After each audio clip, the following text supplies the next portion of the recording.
Oui. Donc on est en train de goûter un 2000. Un Beauregard 2000 Ouais. qui commence tout juste à s'ouvrir en fait. Ouais. 2000 en fait c'est un grand millésime, mais au final les Bordelais se posaient la question quand est-ce qu'il fallait le boire. Et donc parce que c'était très fermé, très austère, et jusqu'à il y a 2 ans, c'était vraiment, tout le monde se posait vraiment la question, est-ce qu'on ne s'est pas planté, quoi. Est-ce qu'on est vraiment sur un encore. Il y a la matière première, il y avait matière première pour, et le vin en primeur était délicieux. Donc maintenant, on a confirmation que c'est un grand millésime, ça se goûte super bien maintenant, ça a encore un potentiel de garde, du moins chez nous à Beauregard, minimum de 5 à 10 ans encore. Il y a une fraîcheur, voilà, c'est le début de l'éclosion, et je pense que ça va tenir encore longtemps. Ok. Qu'est-ce qu'on va retrouver un petit peu au nez alors? Alors,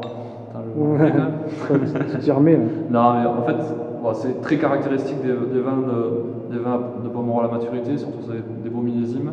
On est sur des notes souvent sur des notes de truffe et de violette. C'est vraiment caractéristique de l'appellation et des grands vins de Pomerol. Et là, vraiment, c'est pour ça que je parlais d'éclosion, parce qu'il y a cette palette aromatique qui commence à se révéler, et on commence vraiment déjà à prendre du plaisir. Ça, c'est sûr. Et plus on l'a ouvert il y a une dizaine de minutes, ouais, et plus dans le verre, plus ça va, plus c'est excellent.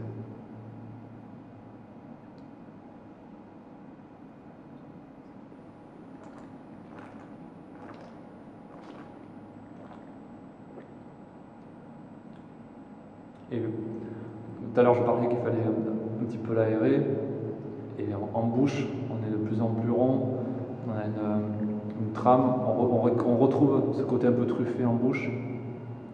Il y a un côté épicé qui est vraiment super bien fondu, très agréable. Il y en avait des tanins un petit peu secs au départ, avant aération. Tout ça c'est fondu en 10 minutes, et une longueur qui est top, quoi. Très agréable. Super. On sort les viandes avec ça. Ah oui, c'est ce que je voulais te dire. Avec une bonne viande rouge, c'est top, quoi. Ouais, super.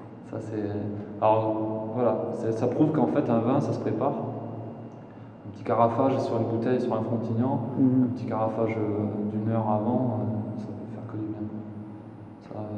Alors il faut faire attention au millésime que l'on va boire en fait. Sur un millésime jeune, c'est clair qu'il faut carafer. Mais après sur des millésimes comme 2000, où on a 98 qui est top.